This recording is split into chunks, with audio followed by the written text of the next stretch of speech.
So, Coach William Wallace, now that you guys have Freedom! so now that you guys have had some time to kind of, I guess, rest and look back at film, what do you think are the big takeaways from this road trip, and also what do you think are the, I guess, things going forward in Washington State? I think the biggest thing was our aggressiveness on the rebounding, both on the offense and defensive end. And it started in the second half of Utah, and we did a great job against Colorado. So I think that was really good. And our offensive execution, I thought, was a lot better versus Colorado. We were more in our right spots. We were organized, and with that, we got really good shots. At the Colorado game, I think you were down by 9 or 10, Yeah. something like that, and then it was almost like a switch got flipped, and the offense just started looking a lot more in sync, Yeah. more aggressive, Yeah. faster. Yeah. What happened? What was the switch? I don't know. Sometimes I think we called a timeout. Sometimes you just, I don't know. Everybody's different. I thought we were getting good shots. It just looked like whoa. Some of our starts have been slow. Tony, where's Tony? He had a couple stats like we were starting 4 for 14. Some of our starts were just poor, and then we would, we'd get a rhythm, and that's what we did. I thought Noah got as many good looks around the basket as he's gone in a long time. We made a focus of going inside. Felt like we were more aggressive. Just shots weren't falling. We called a timeout. We made some subs, and we had some young guys in the game. We didn't have a lot of rhythm, and I just went with the older guys. Like, this is what we're doing. This is how we're playing. Pick it up. It's 18-9, and I'm sure I said the exact same words. That was the cleaner version. But listen, these guys have fought all year. It hasn't been pretty all year. We've had spurts, but being down 18-9 there and just refocusing, being organized, and getting the ball to the right spots and having the right mindset, I think they're everything. And we just made it more focused. We executed, I thought, really well. There was one later in the game that I was really proud of our guys. They were switching. They were going from man to zone. They were doing different things. And I said, if they're in a zone, we're going to run this. And if they go to man, we're going to stay in the same type of thing, but look for this. And they did it. And I think that's where I started seeing the growth and the focus. You start seeing them being able to, even on a change, still execute what you had said. You had Do you a think that Michael with you Carter, guys- David Crisp combo out there for a while in that Colorado game. Seemed to work with him at the point. Is he maturing now, Michael, taking on a bigger role there? Yeah, Michael's been really good. It gives you an extra ball handler. It gives you size in the zone. At the end of the game, teams, when you have a lead, they're going to try to press and trap. And, having another guy who can, make everybody feel comfortable, and he can make foul shots, and he values the ball. And, it's great to have 3 ball handlers in the game at a certain time when, a team is pressing and they're playing with a sense of urgency. Mike, Hey, is like there a sense that with you guys that you'll be pretty consistent with the defense, and then offensively you just kind of need to figure things out during the course of the game? Yeah, teams make adjustments, and so some teams ice, which is forcing the ball down, which is eliminating the ball going side to side, and then if they do it, you pass it. Now they're still taking away the reversal, so you'll see where's the flow? Well, that's the defense taking that away, and so we've worked on certain counters to be able to counter that, to be able to have a flow. I felt in the Colorado game there was a good flow. Utah game, they did a good job, but that was because of them. For instance, and so I felt like even on their double teams, they hard hedged David. Pulled him one time, he did what he was supposed to. They double teamed him, he pulled him away, he made the extra pass, and we got a 3 from the corner. There was some really good IQ plays that were being played. Every time they cut it to 7, we seemed to score or execute or really get a good shot. And so, but yeah, to answer your question, our defense is playing at a high level right now, and we're taking away shooters where we were not great. We weren't defense or rebounding great, and that was the difference in the Colorado game. We didn't give them anything. We didn't get any second chance baskets. When our offense was clicking, especially early in the year, we were averaging, I think, 84 points a game. Our shooting percentages were up. Obviously, in those other games, we weren't making shots. In the Colorado game, we were making shots, and that's just, even if it's 2 extra threes, it's a huge difference. And so yes, the offensive part has been the challenge, but I think we've worked some things out, and you'll see more consistent, better offense for periods of time. Mike, you look at the second half. I mean, believe it's your last 3 or 4 games you've held opponents below 40%. What is it defensively that maybe you guys do differently in the second half that kind of, I guess, keeps people on their toes and, allows them, I guess, to struggle in a sense? Well, I think, our kids are, the only way you get better is repetition on those skills, and you start to see how teams attack. And, we've got different ways, adjustments from takeaways to how we defend ball screens to how we defend 4 out to 2, and the guys with the reps have gotten, really good at it, adapting. And certain guys might not be known as shooters, and they get hot, and you got to change how you're defending there. And I think that's where they've really adapted, and that's where they've gotten really good. Also, I think certain teams, listen, you're playing the second game. There's fatigue, there's legs, there's other things, but I think we've been covering sense of urgency. You'll hear us screaming red, red, red. That's take away the 3, and it's about execution, and they were able to go out there and execute that. Hey, you have a sense as to what you'll see the second time now that you play these teams. Think it'll be a continuation of that first game, or will it be something totally new? That's a good question. Until we play him again, I don't know. I do know just through he's a great coach. They do what you do what you do. It's like tomorrow we're not going to come out and play a different zone defense. We can cover it differently.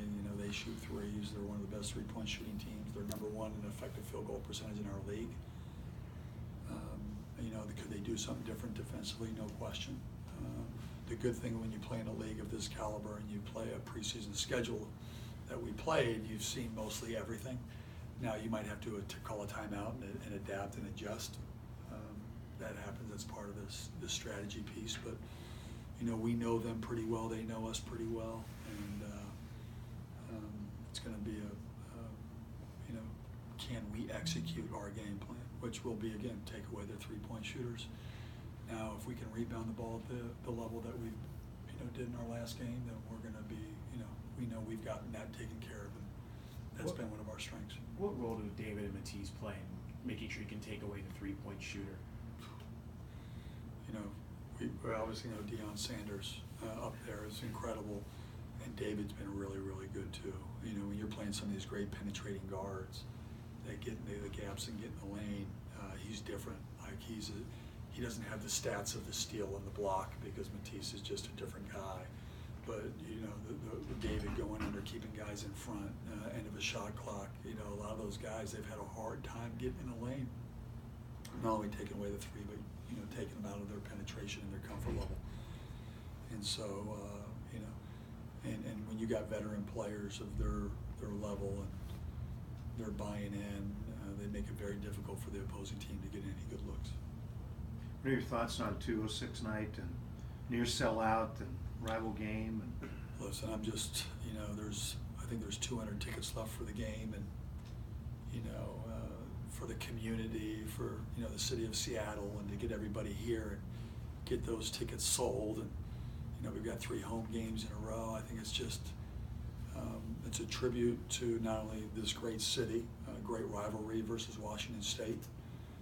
I know people come out and support it. We're big fans. There's a lot of Huskies around here, obviously, and there's Cougars all along. So it's going to be a great environment.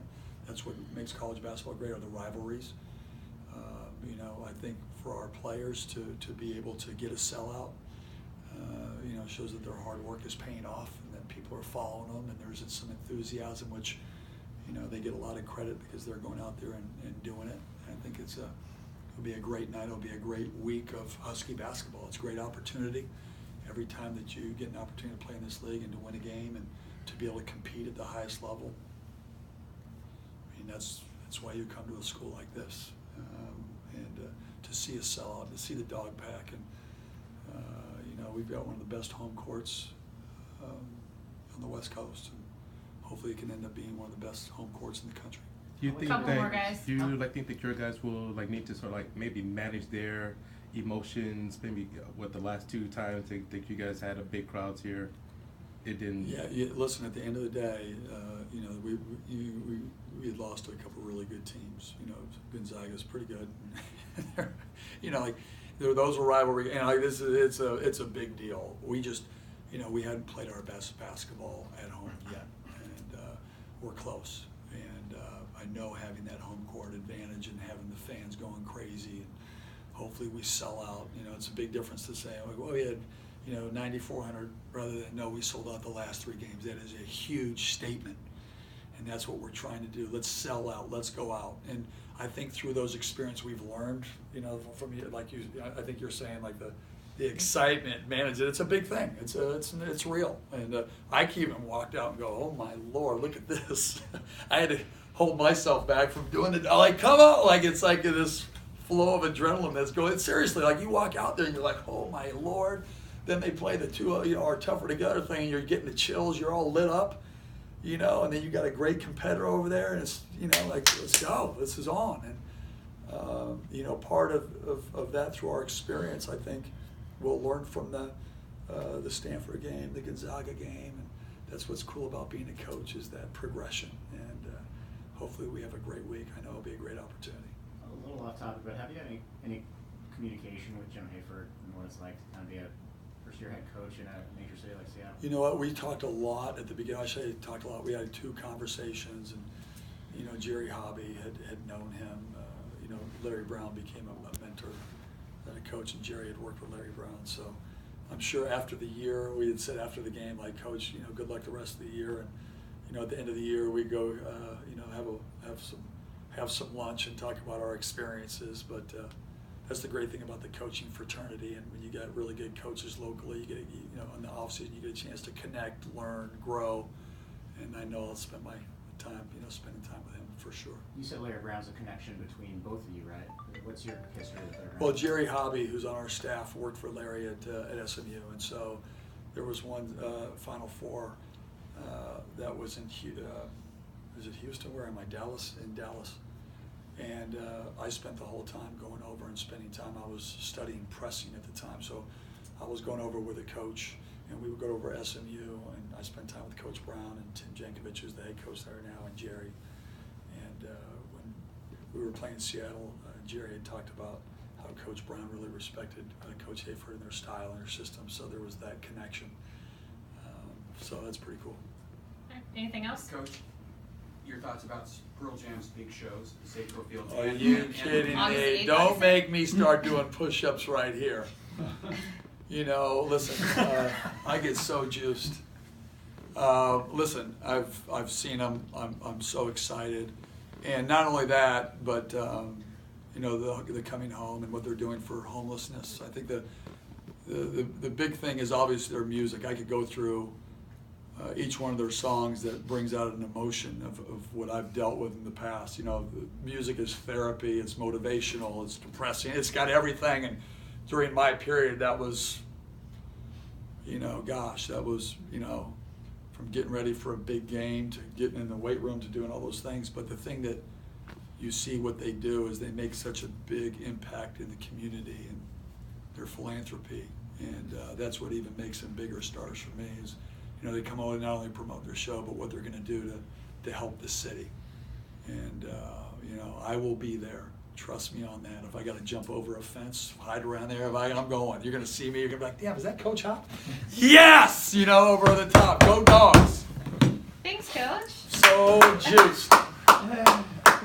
Another thing, too, did you see the movie at the Sundance Film Festival that Dave Grohl did about Seattle? Go watch it. It's pretty cool. He's seen it. How come you guys haven't seen it? Come on, that's in my veins. That's in my DNA. Thanks, Thank you, Coach. guys. Let's go.